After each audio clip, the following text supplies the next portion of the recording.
विकास मिश्रा, अनुस्थिति ज्ञान एवं चनिष्ठुता अनुदेशक, समेकित क्षेत्रीय केंद्र दिव्यांगजन, मोहान रोड, लखनऊ से आप सभी दर्शकों का हार्दिक स्वागत एवं अभिनंदन करता हूं। आज मैं एक ऐसे विषय पर बात करने वाला हूं जो कि दृष्टि दिव्यांगजनों के लिए आत्मनिर्भरता का प्रतीक मानी जाती है। आज मैं बात कर रहा हूं छड़ी की, जिस छड़ी को लेकर एक दृष्टि दिव्यांगजन अपने गंतव्य तक आत्मनिर्भर होकर आसानी से पहुंच जाता है। छड़ी के परिचय के बारे में, अर्थात छड़ी का विकास कैसे हुआ, छड़ी को किसने बनाया, इसके बारे में आपको बताऊंगा और कौन कौन सी छड़ी भारत में अभी प्रचलन में है। तो छड़ी के इतिहास पे अगर बात करी जाए, द्वितीय विश्व युद्ध में बहुत सारे लोग दिव्यांग हुए और उन दिव्यांगों में बहुत सारे लोग दृष्टि दिव्यांग भी हुए। संयुक्त राज्य अमेरिका का इस विश्व युद्ध में प्रमुख भूमिका थी, इसलिए बहुत सारे दृष्टि दिव्यांगजन संयुक्त राज्य अमेरिका के थे। संयुक्त राज्य अमेरिका के उन दृष्टि दिव्यांगजनों को, जो कि सैनिक थे और समाज के भी कुछ लोग थे, उन लोगों को एक हॉस्पिटल था जो कि यूनाइटेड स्टेट ऑफ अमेरिका, संयुक्त राज्य अमेरिका के पेनिसिल्वेनिया नामक शहर में था और उस हॉस्पिटल का नाम था valley forge army and general hospital. जैसा कि नाम से ही लग रहा है कि वैली फोर्ज आर्मी मतलब सेना का एंड जनरल हॉस्पिटल और सामान्य लोगों के लिए अस्पताल था। इस अस्पताल में उन दृष्टि दिव्यांगजनों को भर्ती कराया गया। दृष्टि दिव्यांगजनों को भर्ती कराने पर उन दृष्टि दिव्यांगजनों को सपोर्ट देने के लिए उनके स्कॉट के रूप में, उनके सहायक के रूप में बहुत सारे सहायकों की जरूरत पड़ी। द्वितीय विश्व युद्ध चल रहा था और ह्यूमन रिसोर्स की, मानव संसाधन की बहुत ही अधिक आवश्यकता थी। बहुत सारा ह्यूमन रिसोर्स दृष्टि दिव्यांगजनों के सहायक के रूप में लग जाता था। Valley forge army and general hospital के ऑप्थेल्मोलॉजिस्ट, नेत्र रोग विशेषज्ञ डॉक्टर रिचर्ड ई हूवर ने, जिन्हें डॉक्टर रिचर्ड एडवर्ड हूवर के नाम से भी जानते हैं, डॉक्टर रिचर्ड ई हूवर ने जब देखा कि बहुत सारे दृष्टि दिव्यांगजनों पे हमें लगभग 3 गुने एस्कॉर्ट या सहायक जरूरत पड़ रहे हैं उनके रोजमर्रा के कार्यों को करवाने के लिए, उन्होंने सोचा कुछ ऐसा विकसित किया जाए कि ये सारे दृष्टि दिव्यांगजन स्वतः अपने दैनिक क्रिया कौशल कर सकें, रोजमर्रा के काम कर सकें।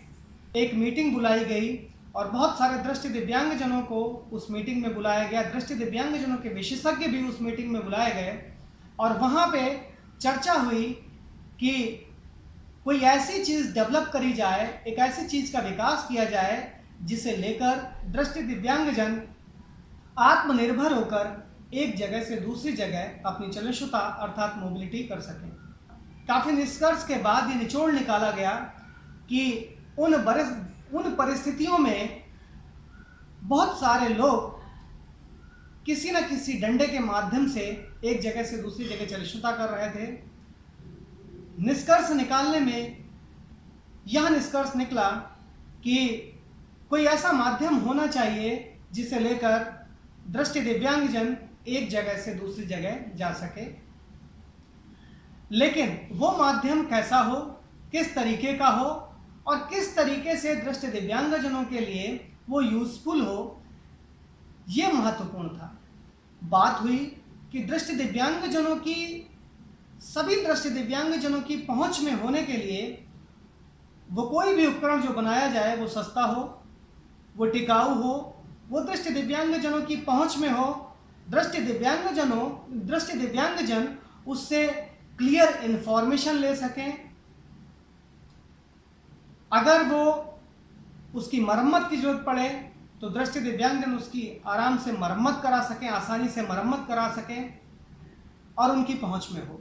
इन सभी बिंदुओं को लेते हुए अलग अलग इन्वेंशन आविष्कार शुरू हुए और अंततः एक छड़ी बनाई गई जिसको अभी हम लोग लॉन्ग केन के नाम से जानते हैं। छड़ी आपके सम्मुख है, ये लॉन्ग केन है, पूरी तरीके से आप देख रहे होंगे। इस लॉन्ग केन के 4 हिस्से हैं। सबसे नीचे की तरफ टिप है जो कि नायलॉन का बना है और जिसका अपना रोल है। ये सबसे पहली बात है, बहुत कम घिसता है, ज़्यादा कॉस्टली नहीं है और क्लियर इन्फॉर्मेशन देता है। दूसरा पार्ट जो कि लंबा पार्ट है, इसको शैफ्ट बोलते हैं, खोखला एल्युमिनियम पाइप का बना होता है। सबसे पहली बात, जंगरोधी है, इसमें जंग नहीं लगता, रस्ट फ्री है। दूसरी चीज़, ये कॉस्टली नहीं है। तीसरी चीज़, इसकी स्ट्रेंथ बहुत है, अगर ये मुड़ जाए तो ये टूटेगा नहीं, चाहे कितनी भी बार इसको मोड़ लें टूटेगा नहीं। लो वेट है, हल्का वजन है इसका, इसलिए ये बहुत अच्छी धातु है केन बनाने के लिए। नेक्स्ट पार्ट है ग्रिप, जो कि रबर की बनाई गई, इसका भी अपना महत्व है। रबर इसलिए कि अगर कोई इलेक्ट्रिक वायर में, इलेक्ट्रिक के तार में इसका टच हो तो करंट ना आए और दृष्टिबाधित जन करंट से बच जाए। अगर ये छड़ी नीचे गिरे तो इस ग्रिप के माध्यम से ये एक स्थान से दूसरे स्थान पर छिटक के नहीं जा सकती है। साथ साथ में जून जुलाई जब एक दृष्टि दिव्यांगजन दोपहरी में काम करता है, बहुत गर्म मौसम है, तो ये पार्ट बहुत ज़्यादा गर्म हो सकता है, लेकिन ग्रिप गर्म नहीं होता, इसमें ज़्यादा पसीना नहीं आता, इसकी पकड़ अच्छी रहती है, इसलिए रबर का यूज़ किया गया। और लास्ट जो आखिरी ऊपर की तरफ जो पार्ट है जिसको टॉप बोलते हैं, बहुत सारे लोग इसको क्रुक भी बोलते हैं, तो ये टॉप और क्रुक प्लास्टिक का बनाया गया, प्लास्टिक और नायलॉन इसको मिक्स किया गया। ऊपर इसलिए लगाया गया क्योंकि नीचे से आने वाले वाइब्रेशन, टिप की तरफ से आने वाले वाइब्रेशन इस खोखले पाइप से होते हुए ऊपर की तरफ जाते हैं और क्रुक के माध्यम से उन वाइब्रेशन को रोका जा सके और वो किसी दृष्टि दिव्यांगजन को जो इस छड़ी को हाथ में लेकर चल रहा है उसको उन वाइब्रेशन के द्वारा उस वस्तु की इंफॉर्मेशन, उस बैरियर की इंफॉर्मेशन पता चल सके जो उससे टकराएगा। तो ये इन्वेंशन था डॉक्टर रिचर्ड ई हूवर का। प्रारंभ में इसको हूवर्स केन भी कहा गया।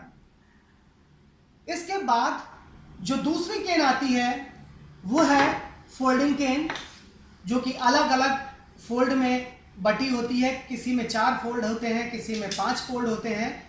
तो ये 4 फोल्ड की केन जो कि फोल्डिंग केन के नाम से प्रचलित है, इसको फोल्डिंग केन कहा जाता है।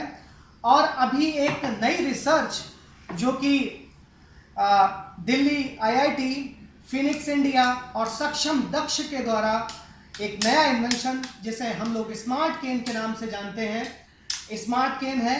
ये तीनों केन इंडिया में अभी प्रचलित हैं। इन केन के अलावा सबसे ज़्यादा केन देखी जा रही हैं वो यही 3 केन हैं, लॉन्ग केन, फोल्डिंग केन और स्मार्ट केन। स्मार्ट केन में फोल्डिंग केन लगी होती है और ये जो ऊपर का apparatus है, जो ऊपर का उपकरण है, ये अलग से लगा सकते हैं, जिसको हम अलग भी कर सकते हैं। लोग मेरे से सवाल करते हैं कि इन तीनों में बेहतर केन कौन सी है। उनके सवाल के जवाब में मैं बताना चाहूँगा कि तीनों केन की उपयोगिता, जो इम्पोर्टेंस है, वो अपनी जगह पर उसकी विशेषता अलग है। जैसे कि लॉन्ग केन जब हम लोग ओरिएंटेशन मोबिलिटी का प्रशिक्षण देते हैं किसी भी दृष्टि दिव्यांग को, तो प्रारंभ में हम लोग लॉन्ग केन का प्रयोग करते हैं, क्योंकि लॉन्ग केन जो इंफॉर्मेशन देती है वो बिल्कुल क्लियर इंफॉर्मेशन देती है, हल्की है और बहुत जल्दी ये टूटती नहीं है। फोल्डिंग केन की अपनी विशेषता है। फोल्डिंग केन को आसानी से कैरी किया जा सकता है, पॉकेट में रखा जा सकता है और कोई भी दृष्टि दिव्यांगजन अगर बस वगैरह या ऑटो वगैरह किसी में भी सफ़र करता है तो आसानी से इसको पॉकेट में रख सकता है। उसके बाद स्मार्ट केन में जो डिवाइस लगाया गया है, इस डिवाइस के द्वारा कुछ वेव्स निकलती हैं जिनको अल्ट्रासोनिक वेव्स कहा जाता है। उन अल्ट्रासोनिक वेव्स के द्वारा यह केन घुटनों से लेकर और हेड हाइट तक जो भी बैरियर्स हवा में है उन बैरियर्स की पहचान वाइब्रेशन के माध्यम से करती है और हमें हमें इन्फॉर्म करते हैं कि है कि सामने कोई बैरियर या कोई बाधा है। तीनों की अपनी अलग अलग विशेषताएं हैं।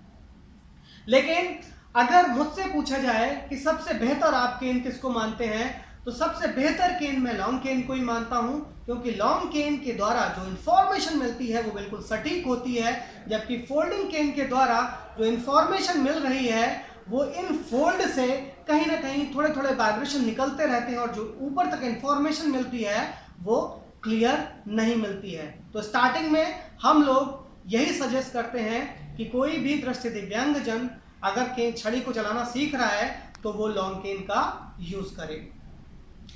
ये थी आज की मेरी इस वीडियो में कही गई बातें। मुझे लग रहा है कि मेरी बातों से आप पूरी तरीके से सहमत होंगे।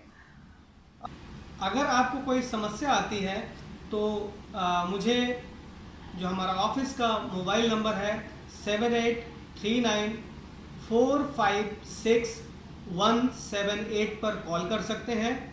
हमारे Facebook page composite regional centre पर भी आप मेरे से प्रश्न पूछ सकते हैं। साथ साथ में हमारे यूट्यूब चैनल पर भी आप मुझसे प्रश्न पूछ सकते हैं। मैं आपको जो भी आपका सवाल होगा उसका सटीक जवाब देने की कोशिश करूंगा। इसी के साथ आप सभी को बहुत बहुत धन्यवाद। नमस्कार।